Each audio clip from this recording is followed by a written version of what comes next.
So Van Dam now in 4th place over to 2nd place Mike Iaconelli. 4 pounds behind Alton Jones, and he's made his move. He said he would do this. He's got some shallow fish, some sight fish scoped out. Let's see if he can catch one of them. I left one about 2.5, 3 pounds back here the first day. At that point, I knew I didn't need that fish, so I decided to leave it. We'll see. I don't know if that was the right decision or not. We'll find out. Yep. She's catchable.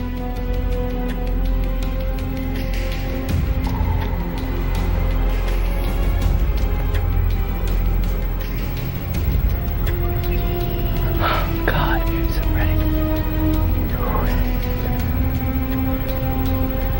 Shorten the bait up. Let's shorten the bait up. Let's see. Shorten the bait up. Break it off right there. Turn on short bait.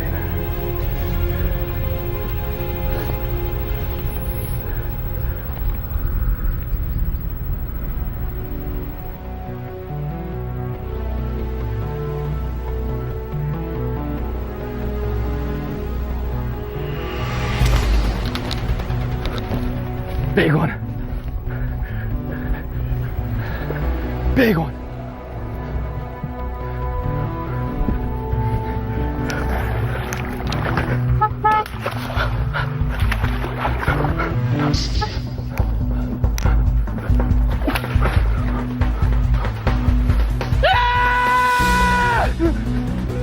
In the mouth. Yeah! Ah! Fry garter, baby! Fry garter on a French fry! Yeah! Yeah! I literally cut a 4-inch bait in half and made it 2 inches. Modification on the fly. That's key. Yeah!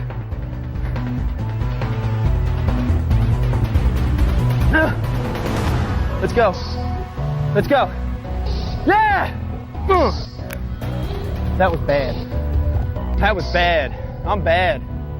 I'm bad. I'm a bad dude. I'm a bad dude, man. That one's gonna help big time. Takes a little pressure off. That bass right there that Alton Jones had hooked would have put the whole tournament away for him. 5 minutes left. Mike Iaconelli's judgment day.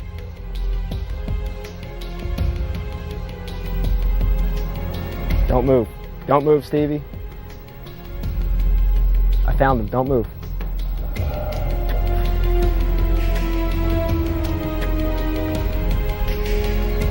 I got him.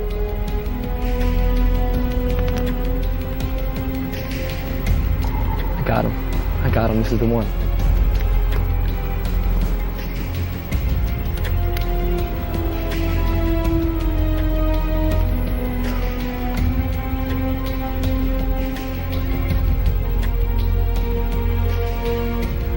Please, eat it.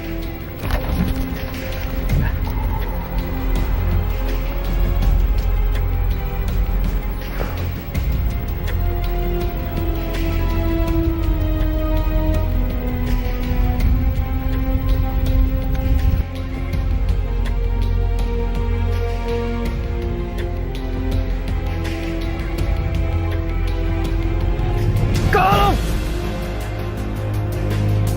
Got him! Got him! That's the win. It's the winning fish. Come on, Mike. Don't mess this one up. Ah! Yeah! Ah! Ah!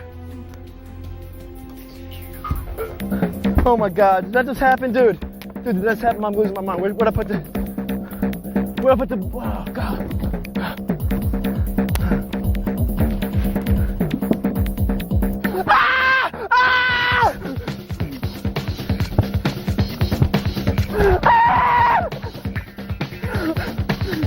Let's get out of here!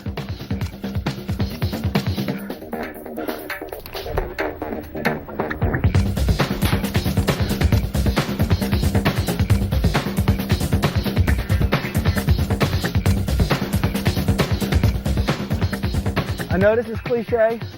Never give up. Never give up! Yeah! Woo! Yeah! Yeah! Yeah!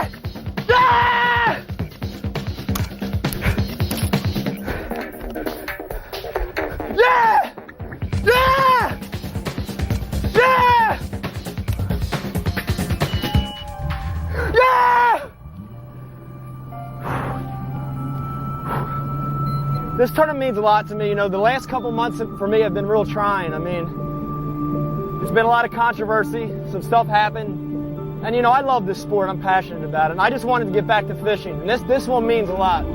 I want this one more than I wanted any other tournament in my life. Even the Classic, I swear. Yeah! Yeah! Yeah!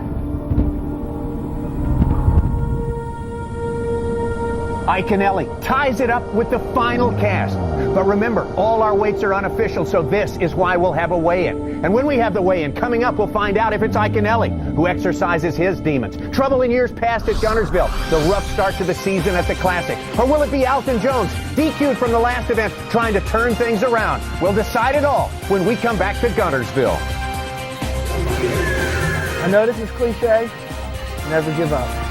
Never give up! Yeah! Woo! Yeah! Yeah!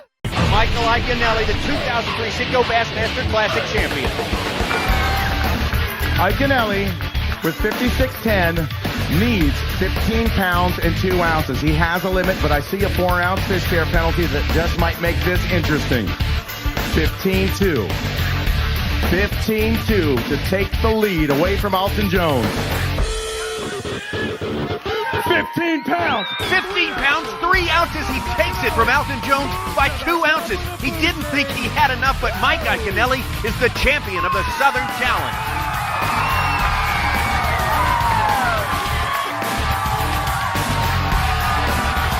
And that's what you call giving the people what they want, taking the bass closer to the fans. Mike Iaconelli wraps it up here in Guntersville. Come on, let's get those fish back up here.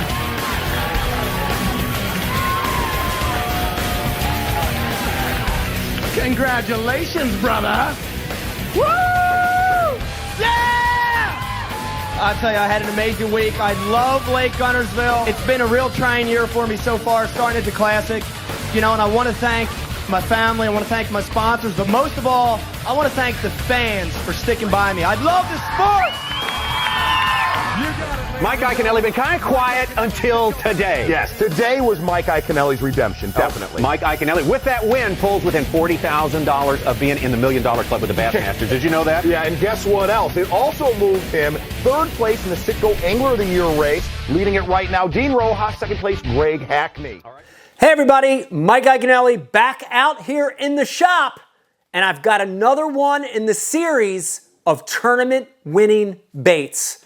For this one, we're going way back to 2006, the year that I won Angler of the Year, and we're going to talk about my win on Guntersville Lake, Lake Guntersville. Guntersville, if you're a fish head, if you're a bass guy, you know the history behind Lake Guntersville. It's a world famous lake, it's a giant lake, and it's loaded with grass. And in this particular tournament, we arrived at Lake Guntersville right in the midst of the spawn ending and the post-spawn beginning. And in this tournament, I had to use both of those techniques to help me win this event. For my pre-spawn fish, I fished in an area of the lake called Browns Creek. And if you remember my recap video about my Lake Seminole win, you remember me talking about ripping that crankbait out of the grass. I did the same thing at Guntersville, but I used a Rapala DT6 and a Rapala DT10 Chartreuse Blue to intercept those post-spawn fish. But that's really not the bait that won it for me.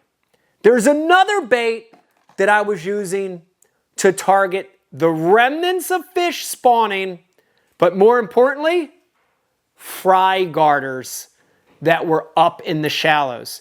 And so although I caught about half of my fish on a crankbait, the other half, and really the winning fish in this tournament, came targeting spawners and fry garters with a 4-inch French fry.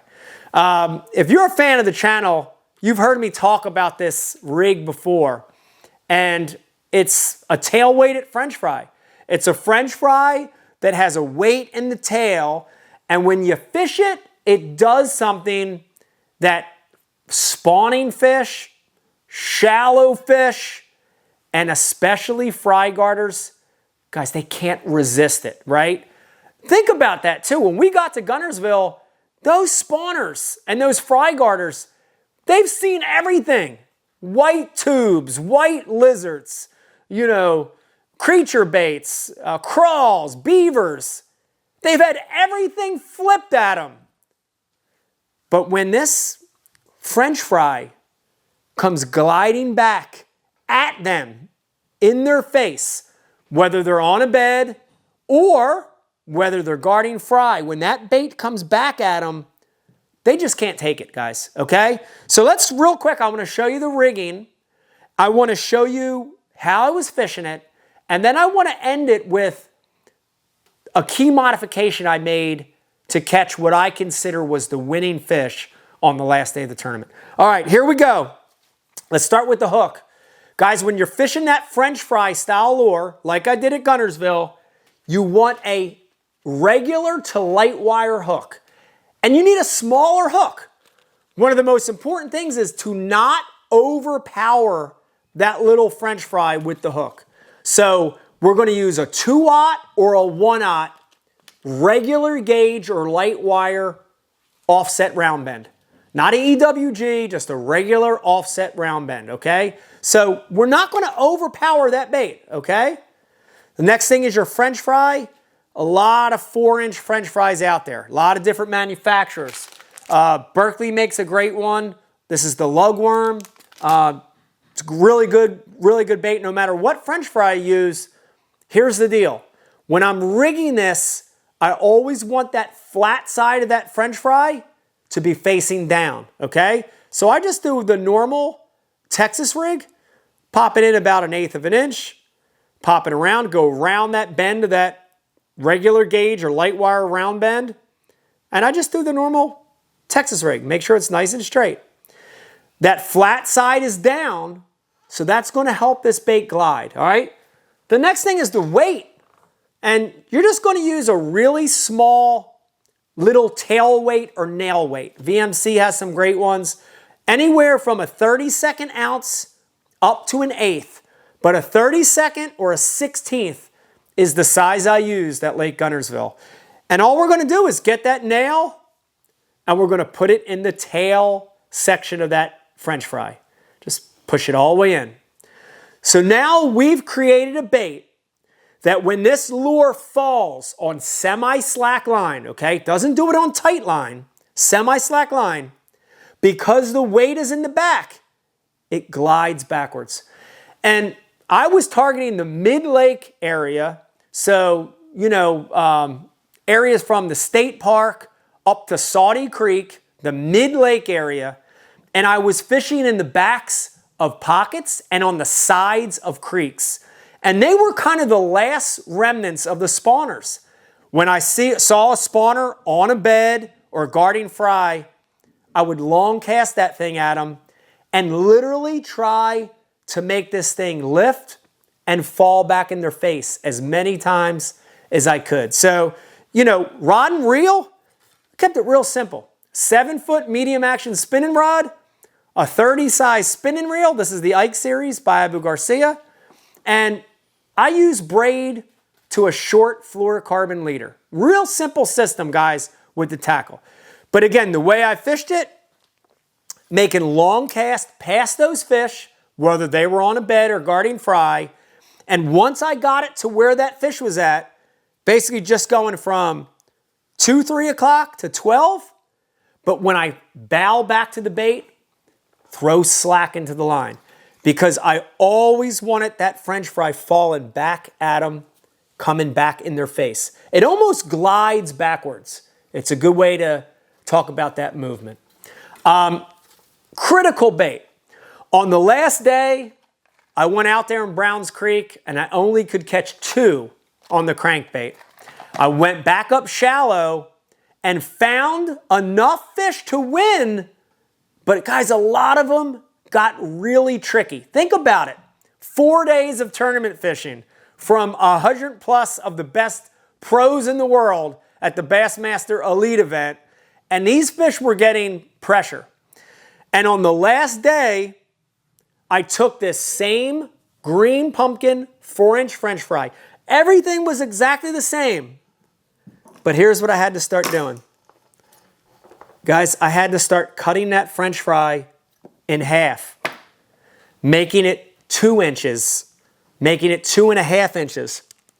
Use that same weight in a bait that was just a little nub of a bait, stick that same little weight in the tail, and by cutting that bait down, I was able to catch a few fish, including the winning fish, with just a little time left on that little 2-inch French fry.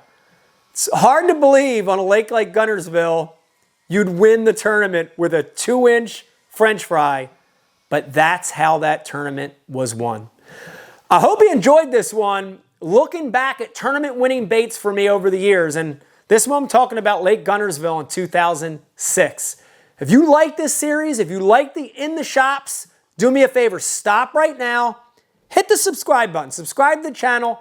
We're going to send you a notification on new content dropping every single week.